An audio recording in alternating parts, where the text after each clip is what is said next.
Hello everyone, आज की इस वीडियो में आपको वन पीस के वानो आर्क की स्टोरी को डिटेल में एक्सप्लेन करने वाला हूं। इस वीडियो को मैंने टोटल 2 पार्ट्स में डिवाइड करके रखा हुआ है। वानो आर्क की स्टोरी मैं आपको वहां तक एक्सप्लेन करने वाला हूं जहां पे अभी लूफी की गियर 5 स्टार्ट नहीं हुई है, क्योंकि मैं लूफी के गियर 5 के सभी एपिसोड्स को एक ही वीडियो के अंदर कवर करने वाला हूँ। जब मैं ये दोनों पार्ट अपने यूट्यूब चैनल पे अपलोड कर दूंगा तो मैं उसका लिंक आई बटन में और डिस्क्रिप्शन बॉक्स में प्रोवाइड कर दूंगा। और टाइम वेस्ट ना करते हुए करते हैं आज की इस वीडियो को स्टार्ट। स्टोरी की स्टार्टिंग में हमें नामी को दिखाया जाता है जो न्यूज़पेपर की हेडलाइन पढ़ने बैठी होती है। उस हेडलाइन में बिग मॉम और काइडो के बारे में लिखा होता है। नामी उससे पहले उस हेडलाइन को पढ़ पाती, उनकी शिप वानो बॉर्डर के पास पहुंच जाती है, लेकिन वहां पे एक वर्लपुल की वजह से सब एक दूसरे से अलग हो जाते हैं। इसके बाद हमें लूफी को दिखाया जाता है जो एक बीच पे बेहोश पड़ा रहता है। लूफी को वहाँ पे एक लड़की मिलती है जिसका नाम टामा होता है, और लूफी यहाँ पे इस लड़की को काइडो के कुछ चेलों से बचाकर एक सेफ जगह पे लेकर जाता है। टामा के पास एक डेवल फ्रूट पावर होती है जिसकी मदद से वो एनिमल्स को अपना पालतू बना सकती है। तभी वहाँ पे टामा का मास्टर आ जाता है जो कि लूफी को बताता है कि वानो डिस्ट्रिक्ट में फूड सप्लाई खत्म हो गई बिकॉज ऑफ पॉइजनस गैस, और यहाँ के विलेजेस को भी ज्यादा कुछ खाने पीने को नहीं मिल पाता क्योंकि जो सारा फूड है वो वानो के फ्लावर कैपिटल में चला जाता है। टामा जिस विलेज से आई है उसका विलेज भी डिस्ट्रॉय कर दिया गया है, और भूखे प्यासे होने की वजह से वो नदी का पानी पी लेती है जो कि जहरीला होता है। जिसके बाद से टामा की तबीयत खराब है, लेकिन उसके बाद भी उसने एस से मिलने की उम्मीद नहीं छोड़ी है, क्योंकि इससे पहले जब एस इनके विलेज में आया था तब इनको खाने पीने की चीजें देकर गया था, और यहाँ पे टामा से वादा करके गया था कि जब वो आएगा अगली बार तो टामा को पायरेट एडवेंचर पे लेकर जाएगा। ये सब सुनने के बाद लूफी टामा को बताता है कि एस के साथ क्या हुआ, जिसको सुनने के बाद यहाँ पे जो टामा है वो बेहोश हो जाती है। जिसके बाद लूफी टामा को लेकर डॉक्टर की तलाश में निकल जाते हैं। इसी बीच लूफी की मुलाकात होती है जोरो से। जोरो और लूफी रीयूनियन एंजॉय कर ही रहे होते हैं कि इसके बीच में हॉकिंस आ जाता है। हॉकिंस यहाँ पे काइडो के अंडर में काम करता है। हॉकिंस जोरो और लूफी के ऊपर अटैक करता है, लेकिन जोरो और लूफी बस उससे बचकर वहाँ से निकल जाते हैं। इसके बाद हमें ये देखने को मिलता है कि लूफी का पूरा ग्रुप ओकाबोरी टाउन में पहुंच गया है, जहाँ पे उन्हें किकोनोजी मिलती है जो कि ओडिन के खास वॉरियर्स में से एक थी। वहाँ पे हमें एक लेडी और देखने को मिलती है जो कि किन्नेमॉन की वाइफ होती है। ये सब चल ही रहा था कि तभी वहाँ पे एक गिफ्टर आके टामा को किडनैप कर लेता है। जिन्हें नहीं पता गिफ्टर क्या है, तो गिफ्टर उन कैटेगरी के लोग आते हैं जिन्होंने स्माइल खाया था, और उन्हें स्माइल की मदद से सक्सेसफुली पावर भी मिल गई थी। गिफ्टर का पीछा करते हुए उन लोग दूसरे टाउन पहुंच जाते हैं जिसका नाम बानकुरा होता है। फाइनली जब लूफी की टीम यहाँ पे टामा को रेस्क्यू करने लगी थी तभी यहाँ पे हॉकिंस आ जाता है ये सबसे फाइट करने के लिए, लेकिन तभी वहाँ पे एंट्री होती है लॉ की मदद से सब वहाँ से भागने में कामयाब हो जाते हैं। इसी बीच हमें जोरो को दिखाया जाता है जो कि लूफी की टीम से फिर से एक बार अलग हो गया है। दूसरी तरफ हमें लूफी को दिखाया जाता है जो कि काइडो के कैसल के बाहर होता है। इसके बाद हमें किन्नेमॉन को दिखाया जाता है जो लूफी की टीम को और बाकी सभी को ओडिन के पास्ट के बारे में बता रहा होता है। ओडिन को मेन वानों से इसलिए निकाल दिया गया था क्योंकि जो उसका बिहेवियर था वो अच्छा नहीं था सबके प्रति, और ओडिन को कुरी की एक ऐसे रीजन में भेज दिया गया था जहाँ पे मोस्ट वांटेड क्रिमिनल रहते थे। ओडिन कुरी के मोस्ट वांटेड क्रिमिनल को हराता है, जिसके बाद वहाँ के पीपल ओडिन के प्रति लॉयल हो जाते हैं। लेकिन बात तब बिगड़ गई जब ओडिन के कासिल पे काइडो ने अटैक कर दिया। ओडिन की वाइफ ने अपने आप को सैक्रिफाइस करते हुए मोमो और उसके साथियों को टाइम में आगे भेज दिया, मतलब प्रेजेंट टाइम में जो हम देख रहे हैं। मोमो के साथ इस टाइमलाइन में क्या क्या हुआ ये सब तो हमने देख ही लिया है। इसके बाद सभी ये प्लान बनाते हैं कि 2 हफ्ते बाद फायर फेस्टिवल है जिसमें वो काइडो के आइलैंड पे जाके काइडो के ऊपर अटैक करेंगे। लूफी कभी भी प्लान के अकॉर्डिंग नहीं चलता है, ऐसे ही कुछ हमें यहाँ पे भी देखने को मिलता है। जब यहाँ पे लूफी का ग्रुप आशिरा तोजी को ढूंढने के लिए निकल जाता है तभी उनके बीच में काइडो आ जाता है, और यहाँ पे लूफी फाइट करने के लिए चला जाता है काइडो से। इसके बीच में हमें ये बात पता चलती है जो काइडो है वो जोन टाइप डेवल फ्रूट वाला पायरेट है जिसकी बीस्ट फॉर्म ब्लू ड्रैगन होती है। इसके बाद हमें ये देखने को मिलता है जो लूफी होता है वो अपने सारे अटैक करने लगता है काइडो के ऊपर, और हमें यहाँ पे ये देखने को मिलता है काइडो अपने ड्रैगन फॉर्म से वापस अपने ह्यूमन फॉर्म में आ जाता है, जिसके बाद यहाँ पे लूफी को लगता है कि उसने नॉकडाउन कर दिया है काइडो को। फिर उसके बाद हमें ये बात पता चलती है जो काइडो होता है वो नशे में होता है, और वो नशे में ही ड्रैगन फॉर्म में इधर उधर घूम रहा था। इसके बाद हमें ये देखने को मिलता है काइडो अपने वापस ह्यूमन फॉर्म में आ जाता है, और वो यहाँ पे लूफी के ऊपर एक अटैक करता है, और उस एक अटैक की वजह से यहाँ पे जो लूफी होता है वो डाउन हो जाता है। काइडो वहाँ पे लूफी के सभी फ्रेंड को खत्म करने वाला था, तभी वहाँ पे ओडिन की एक ट्रस्ट मेट आ जाती है जो वहाँ पे सबको बचा लेती है। इसके बाद हमें ये देखने को मिलता है कि लूफी को एक प्रिजन में बंद कर दिया गया है जहाँ पे वो अकेले नहीं होता, उसके साथ किड भी होता है जो कि लूफी की तरह काइडो से हार गया होगा। लूफी के सभी फ्रेंड को इस बारे में पता चल जाता है कि लूफी काइडो से हार चुका है, और ये सभी भी पकड़े ना जाए इसके लिए ये भेस बदल कर रह रहे थे। इसके बाद हमें कैट वाइपर को दिखाया जाता है जो वानो में एंटर कर चुका था मार्को से मिलने के लिए। कैट वाइपर की लड़ाई यहाँ पे आशुरा तोजी से हो जाती है क्योंकि आशुरा तोजी यहाँ पे मना कर देता है ओडिन के वॉरियर्स को ज्वाइन करने के लिए। इन 20 सालों के अंदर आशुरा के लिए बहुत सारी चीजें बदल गई थी। दूसरी तरफ वानो के फ्लावर कैपिटल में हमें ओरिची को दिखाया जाता है। ओरिची इस समय ओडिन की वाइफ की हुई प्रोफेसी से डरा हुआ था।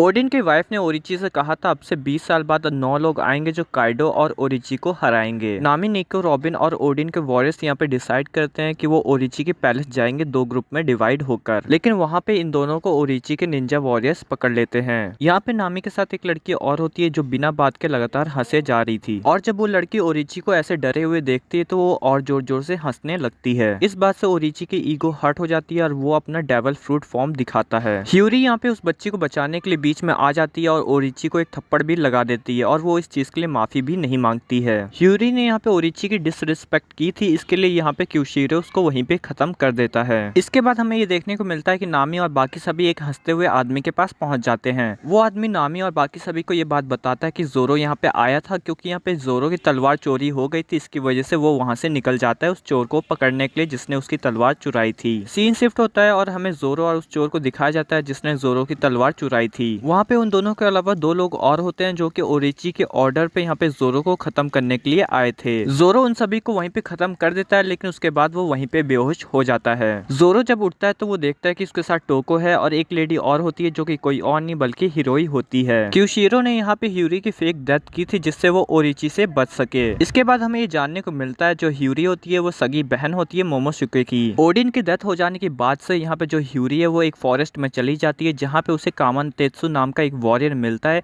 जो कि ओडिन के वॉरियर्स में से एक था। उसके बाद से ही कामातेत्सु ने ह्यूरी का यहाँ पे ध्यान रखा था। इसके बाद हमें एक सिंबल को दिखाया जाता है जो एक तरीके का सीक्रेट मैसेज था किन्नेमॉन और उनके फ्रेंड्स के लिए, लेकिन ये जो सीक्रेट मैसेज होता है ये सभी के सामने एक्सपोज हो जाता है। इसके बाद हमें ओडिन के एक वॉरियर को दिखाया जाता है जिसे एग्जीक्यूट करने वाले थे। उस वॉरियर का नाम शिमोत्सुकी था और वो यहाँ पे एग्जीक्यूट होने से पहले ये झूठ भी बोलता है कि जो सिंबल वाली बात थी, जो सीक्रेट मैसेज वाली बात थी, वो मेरा किया हुआ ही एक प्रैंक था। ये बात सुनते ही ओरिची के आदमी उसको वहीं पे खत्म कर देते हैं और जो आसपास के लोग होते हैं वो हंसने लगते हैं। ये सब देख के जोरो को काफी ज्यादा गुस्सा आने लगता है, लेकिन यहाँ पे हीरोई उसको रोक लेती है। हीरोई यहाँ पे कुछ बातें बताती है जोरो को। वो कहती है कि जिन्होंने स्माइल खाया उनको 3 कैटेगरी में डिवाइड किया गया है। पहला गिफ्टर जिन्होंने स्माइल खाया और उन्हें सक्सेसफुली पावर मिल गई, और दूसरे हैं वेटर्स जो अभी स्माइल खाने के इंतजार में हैं, और तीसरे हैं प्लेजर्स जो कि स्माइल खाने के बाद उसके साइड इफेक्ट के शिकार बन गए हैं और उन सभी के सारे इमोशंस खत्म हो जाते हैं एक्सेप्ट लाफिंग, और वो सभी लोग हमेशा हंसते रहते हैं। इसी वजह से वानो के मैक्सिमम लोग इस चीज के शिकार थे क्योंकि स्माइल के सक्सेसफुल होने के चांसेस खुद में ही बहुत कम होते हैं। और दूसरी तरफ हमें किड और लूफी को दिखाया जाता है जो प्रिजन में काम कर रहे होते हैं। फिर हमें यहाँ पे ये बात भी पता चलती है जो किड होता है वो शैंक से लड़के आया होता है जिसकी वजह से उसकी हालत जो होती है वो कुछ अच्छी नहीं होती है। लूफी को उस प्रिजन के अंदर 2 लोग और मिलते हैं जो कि एक पायरेट होता है और एक ओल्ड मैन होता है जो अपना नाम ह्यूगोरो बताता है। ओल्ड मैन लूफी को बताता है कि वो ओडिन के टाइम पे सबसे ताकतवर वॉरियर हुआ करता था। ओल्ड मैन लूफी को यहाँ पे एक न्यू मूव सिखाता है जो कि एक एडवांस आर्मामेंट हाकी होती है। लूफी इसके चक्कर में इतना बड़ा केओस खड़ा कर देता है कि किड वहाँ से भागने में कामयाब हो जाता है। इन चीजों को हैंडल करने के लिए क्वीन पायरेट्स की एंट्री होती है। क्वीन की एंट्री पे यहाँ पे डांस और कई सारी चीजें होने लगती है। इसी के बीच में यहाँ पे राइगो प्रिजन की चाबियां ढूंढने लगता है और राइगो को इसी बीच में यहाँ पे कामातेत्सु भी देखने को मिलता है। दूसरी तरफ हमें ये देखने को मिलता है कि बिग मॉम यहाँ पे लूफी का पीछा करते हुए वानो कंट्री में एंट्री करने वाली होती है।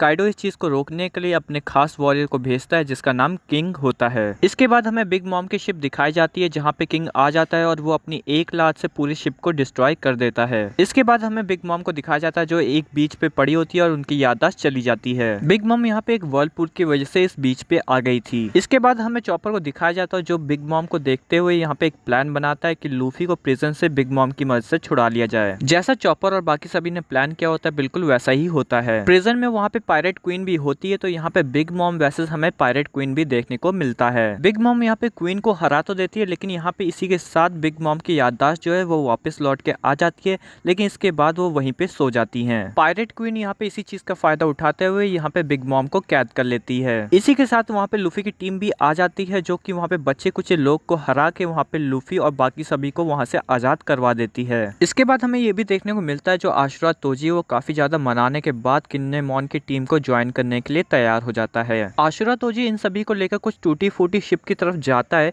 और आशुरा तोजी इन सभी से कहता है कि अगर ये शिप्स ठीक हो जाए तो वो सब ओनिगिना शिमा आइलैंड जा सकते हैं। यहाँ पे शिप्स की इसलिए जरूरत पड़ी थी क्योंकि जो काइडो का आइलैंड है वो वहाँ से थोड़ा सा दूर है और यहाँ पे काइडो से लड़ने के लिए वेपन्स भी चाहिए। यहाँ पे हमें एक बात और पता चलती है कि जो लॉ है वो यहाँ पे हॉकिंस को हरा चुका है ऑलरेडी। हॉकिंस यहाँ पे लॉ को बताता है कि इनके अलायंस में जो एपो था वो पहले से काइडो से यहाँ पे जुड़ा हुआ था और यहाँ पे हॉकिंस अपनी जान बचाने के लिए यहाँ पे काइडो के साथ जुड़ गया था और किड ने यहाँ पे काइडो के अलायंस ज्वाइन करने से मना कर दिया। तो यहाँ पे किड के साथ क्या क्या हुआ ये सब तो हमने देख ही लिया है। इसके बाद हमें ये बात पता चलती है कि जो बिग मॉम और काइडो है उनके बीच में एक दिन तक लड़ाई चली थी और उसके बाद ये दोनों अच्छे दोस्त बन गए थे। ये दोनों ने डिसाइड किया था कि ये दोनों मिलकर एक अलायंस बनाएंगे और जिसमें मिलकर ये छोटे मोटे पायरेट को हराएंगे और मिलकर वन पीस को ढूंढेंगे। इसके बाद हमें ये देखने को मिलता है कि बिग मॉम और काइडो यहाँ पे अपनी अलायंस को एंजॉय कर रहे होते हैं। फाइनली फायर फेस्टिवल डे आ जाता है और इसी दिन सब मिलकर काइडो के आइलैंड पे अटैक करने वाले होते हैं। इसके बाद हमें ओडिन का पास्ट दिखाया जाता है। अगर आप ओडिन के पास्ट में इंटरेस्टेड हैं तो मुझे कमेंट करिए, मैं इसके ऊपर एक सेपरेट वीडियो बना दूंगा। इसके बाद हमें ये देखने को मिलता है कि किन्नेमॉन और उसके साथी जिस बोट से जाने वाले थे ओरिची उन सभी बोटों को डिस्ट्रॉय करवा देता है क्योंकि ओरिची को इन सभी प्लान के बारे में पहले ही जानकारी मिल गई थी। इसके बाद भी किन्नेमॉन और उसके साथी यहाँ पे हार नहीं मानते और एक छोटी सी बोट लेकर काइडो के आइलैंड की तरफ निकल जाते हैं। थोड़ी देर बाद हमें ये बात पता चलती है कि कांजीरो ही था जिसने ये सारी जानकारी लीक की है। क्योंकि कांजीरो ने सारी जानकारी लीक की थी तो उसने इसके बारे में भी ओरिची को खबर दे दी थी कि किन्नेमॉन और उसके साथी एक छोटी बोट लेकर निकले हैं काइडो के आइलैंड की तरफ। इसी वजह से यहाँ पे किन्नेमॉन और उनके साथियों को रोकने के लिए बीस्ट पायरेट के 3 शिप देखने को मिलते हैं। लेकिन यहाँ पे किन्नेमॉन का साथ देने के लिए किड, लॉ और लूफी की टीम आ जाती है। उसके बाद हमें वहाँ पे कुछ शिप्स और देखने को मिलते हैं जिसमें कोई और नहीं बल्कि क्यूशिरो होता है। क्योंकि क्यूशिरो यहाँ पे ओरिची के अंडर में काम करता था इसलिए कांजीरो को यहाँ पे लग रहा था कि वो उसका साथ देने के लिए आया है। लेकिन तभी कांजीरो को पता चलता है क्यूशिरो यहाँ पे किन्नेमॉन का साथ देने के लिए आया है। इसी के साथ हमें वहाँ पे कई शिप्स और दिखती है जिसके अंदर जिम्बे होता है और वो ओल्ड मैन होता है जिसने लफी को एक नया मूव सिखाया था।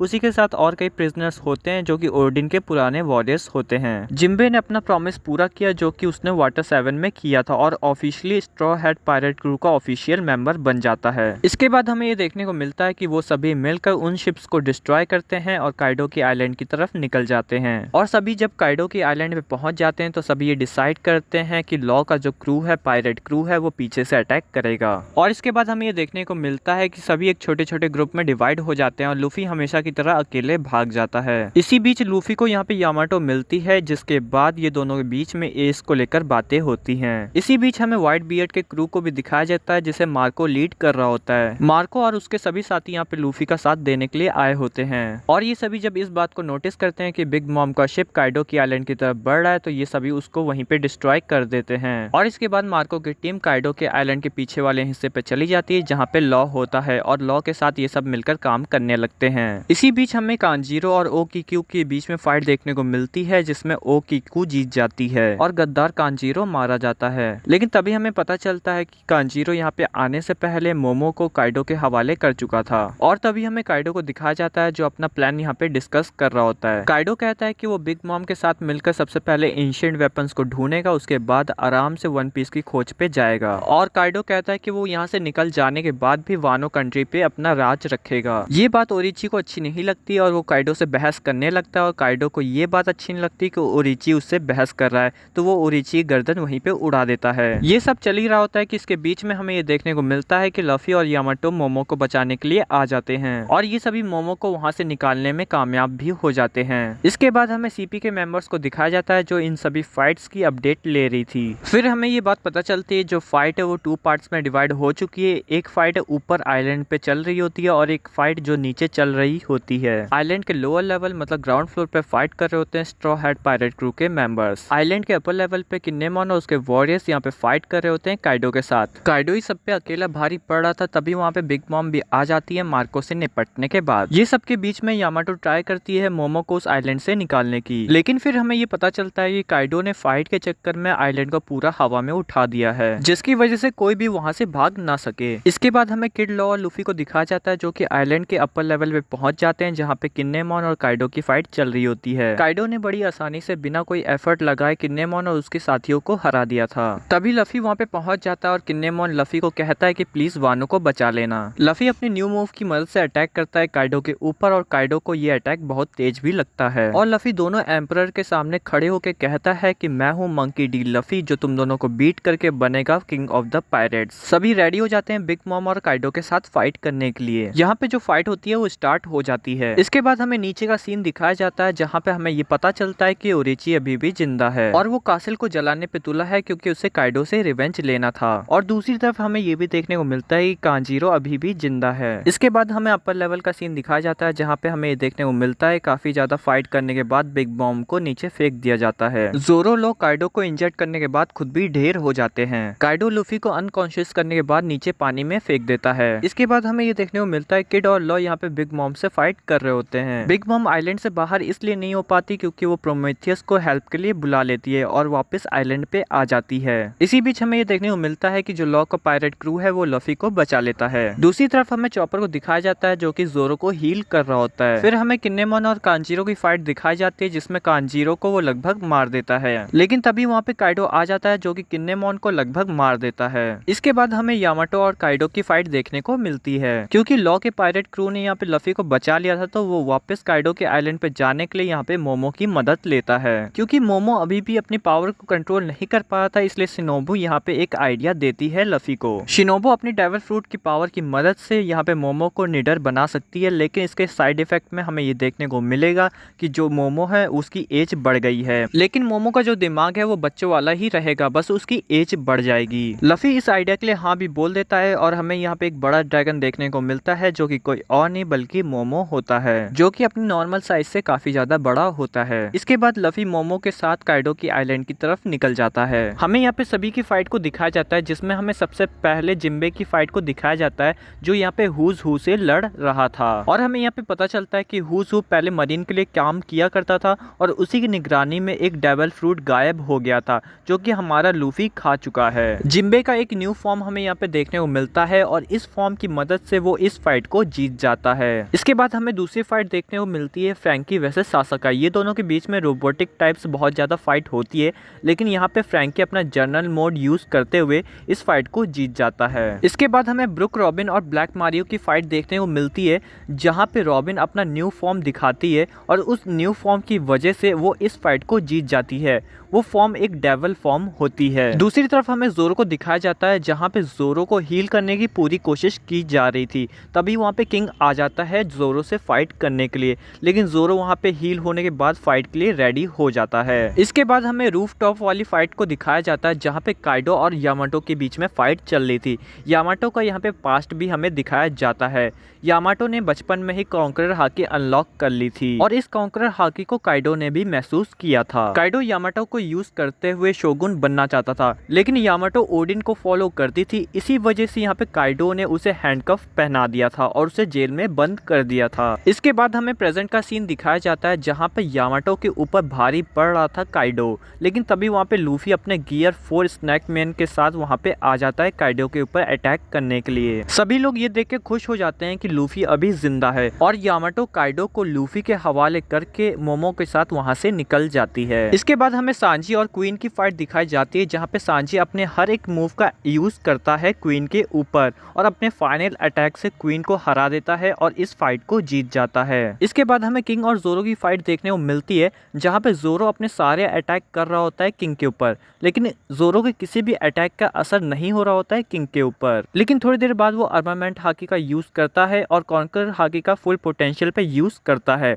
और इसकी मदद से वो यहाँ पे किंग को काटने में कामयाब हो जाता है। लेकिन किंग यहाँ पे अभी हारा नहीं होता है। इसी के बीच में हमें बहुत सारे फ्लैशबैक देखने को मिलते हैं और इसके बाद हमें ये देखने को मिलता है कि एक टाइम ऐसा आता है कि दोनों अपनी फुल पोटेंशियल के साथ अपने फाइनल अटैक को करने के लिए तैयार हो जाते हैं और अपने फाइनल अटैक करने के बाद जोरो यहाँ पे फाइनली हरा देता है किंग को। किंग को हराने के बाद जोरो खुद भी बेहोश हो जाता है। इसके बाद हमें big mom versus law and kid की फाइट भी देखने को मिलती है जहां पे बिग मॉम लॉ और किड को हराने के बाद काइडो की फाइट को ज्वाइन करने के लिए जा रही होती है, लेकिन तभी लॉ और किड अपने एक प्लान को अंजाम देते हैं और यहाँ पे 4 एम्परर मतलब बिग मॉम को यहाँ पे हरा देते हैं। लॉ और किड अपनी सारी एबिलिटीज का यूज करते हुए यहाँ पे बिग मॉम को किसी तरह हरा देते हैं। साइड बाय साइड सभी चीजें खत्म होती जा रही थी। इसके बाद हमें ओरिची को दिखाया जाता है जो कि ह्यूरी को परेशान करने के लिए उसके पीछे पीछे जाने लगता है। थोड़े टाइम बाद ओरिची को अजीब फीलिंग आने लगती है। उसे ऐसा लगता है कि यूरी एक घोस्ट है। यूरी ओरिची के ऊपर एक कील की मदद से अटैक करती है। वो कील सी प्रिज्म स्टोन की बनी होती है। तब यूरी ओरिची को बताती है कि ओडिन उसका पिता था, जिसको ओरिची ने धोखे से खत्म किया था, और इसी बात का यूरी बदला लेना चाहती थी ओरिची से। इसी के बीच में सीपी के मेंबर्स भी यहाँ पे फाइट में शामिल हो जाते हैं, और यहाँ पे महा एक मेंबर होता है सीपी का, जो यहाँ पे मारा जाता है। इसके बाद हमें 5 एल्डर्स को भी दिखाया जाता है, जो यहाँ पे बात कर रहे थे किसी डेविल फ्रूट के बारे में। वो कह रहे थे कि यहाँ पे जो अभी तक अवेकेंड नहीं हुआ है वो अब क्या अवेकेंड होगा। इसके बाद हमें सीपी के एक मेंबर को दिखाया जाता है, जो यहाँ पे 5 एल्डर से बात कर रहा होता है, और यहाँ पे कह रहा होता है कि लूफी को एलिमिनेट करना जरूरी है, क्योंकि वो वर्ल्ड गवर्नमेंट के लिए एक बड़ा खतरा बन सकता है। 5 एल्डर्स उस सीपी के मेंबर को किसी तरह इस बात के लिए मना लेते हैं कि वो लूफी को खत्म कर दे। इसके बाद हमें जोनेशिया को भी दिखाया जाता है, जो कि वानो की तरफ लगातार बढ़ रहा था, और यहाँ पे लगातार कांटेक्ट करने की कोशिश कर रहा था मोमो से। इसके बाद फिर से हमें काइडो और लफी की फाइट दिखाई जाती है, जहाँ पे काइडो अपने ड्रंकन मोड का यूज कर रहा था। काइडो यहाँ पे टोटल 7 ड्रंकन मोड का यूज कर रहा था, जो कि आप स्क्रीन पे देख सकते हैं। अगर आपको इन ड्रंकन मोड्स के बारे में जानना है तो आप मुझे कमेंट कीजिए, मैं इसके ऊपर एक डिटेल वीडियो बना दूंगा आप सभी के लिए। अभी के लिए बस आप इतना जान लीजिए कि इन सभी मोड में से जो लास्ट वाला मोड था, मतलब 7th मोड था, वो सबसे पावरफुल था। लफी अपने गियर 4 स्नेक मैन की फॉर्म में रह के काइडो से फाइट कर रहा था। इन सभी मोड में से था एक प्रिडिक्ट मोड, जिसका यूज करते हुए यहाँ पे लफी के सारे अटैक से काइडो बच रहा था। और एक टाइम ऐसा आता है कि लफी को गियर 4 बाउंस मैन में आना पड़ता है। काइडो अपना मोस्ट पावरफुल अटैक करता है लफी के ऊपर। लफी यहाँ पे इस अटैक को डॉच करने वाला होता है, लेकिन बीच में CP0 का मेंबर आ जाता है, जिसकी वजह से लफी यहाँ पे इस अटैक को डॉच नहीं कर पाता है। क्योंकि काइडो का ये मोस्ट पावरफुल अटैक था, इसलिए लूफी वहीं पे ढेर हो जाता है, मतलब वो काइडो से हार जाता है। पिछली बार काइडो जब ओडिन से लड़ रहा था तो उस समय भी उसने फेयर फाइट नहीं की थी। उस समय भी उसने धोखे से ओडिन को हराया था, इसलिए उसे ये बात अच्छी नहीं लग रही थी कि CP0 के मेंबर ने यहाँ पे आके बीच में इंटरप्ट किया है, और उसकी वजह से यहाँ पे काइडो जीता है। क्योंकि काइडो यहाँ पे फेयर फाइट में नहीं जीता है, इसलिए उसको यहाँ पे थोड़ा सा गिल्ट महसूस हो रहा था। काइडो रूफ टॉप से ग्राउंड लेवल पे आ जाता है, जहाँ पे वो लूफी के मरने की खबर देता है सभी को। ये बात सुनकर सभी शॉक तो हो जाते हैं, लेकिन वो बैटल में इतना ज्यादा आगे आ चुके थे कि वो अब बैटल को यहाँ पे खत्म नहीं कर सकते थे, इसलिए वो बैटल को कंटिन्यू रखते हैं। लेकिन इसके बाद हमें लूफी को दिखाया जाता है, जिसकी हार्ट बीट हमें सुनाई देती है। वो कोई नॉर्मल हार्ट बीट नहीं होती है, बल्कि वो ड्रम ऑफ लिबरेशन होती है। ड्रम ऑफ लिबरेशन सुनने के बाद यहाँ पे जेनेशिया खुद इस बात को कंफर्म करता है कि जॉय बॉय वापस आ चुका है। इतने समय से जेनेशिया ने जिस चीज का वेट किया, 800 सालों तक वेट किया, वो अब आ चुका है। और हमें यहाँ पे जॉय बॉय की थोड़ी बहुत झलक देखने को मिलती है, जहाँ पे लूफी स्माइल करने लगता है और उसके बालों का कलर व्हाइट होने लगता है। इस वीडियो को करेंगे यहीं पे एंड, क्योंकि गियर 5 के जितने भी एपिसोड्स हैं उन सभी को मैं एक वीडियो के अंदर कवर करने वाला हूं, जो इसका पार्ट 2 होने वाला है। दोस्तों, अगर आप सभी को ये वीडियो पसंद आई हो तो वीडियो को प्लीज लाइक कर दीजिएगा, और पार्ट 2 पाने के लिए हमारे YouTube चैनल पोकी शॉर्टी को जरूर सब्सक्राइब कर लीजिएगा। तो दोस्तों, आज की वीडियो में बस इतना ही। Thank you for watching this video.